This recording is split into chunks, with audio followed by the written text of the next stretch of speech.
ముందుగా అయితే ఆనియన్స్, పచ్చిమిర్చి, టమాటాలు కట్ చేసుకొని చామంతులు ఉడకబెట్టి పక్కన పెట్టుకున్నాను అనమాట. ఆయిల్ పోసేసి తాలింపులు, ఉల్లిపాయలు, పచ్చిమిరపకాయలు వేసేసి వేయించుకోవాలన్నమాట.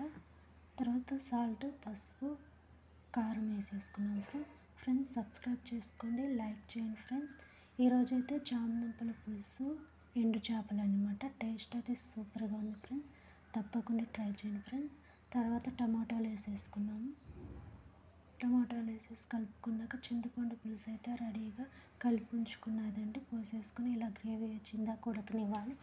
తర్వాత పక్కన పెట్టేసుకొని చేపలు బాగా కడిగేసేసుకొని ఆయిల్ వేసేసుకొని వేయించుకోవాలి ఫ్రెండ్స్.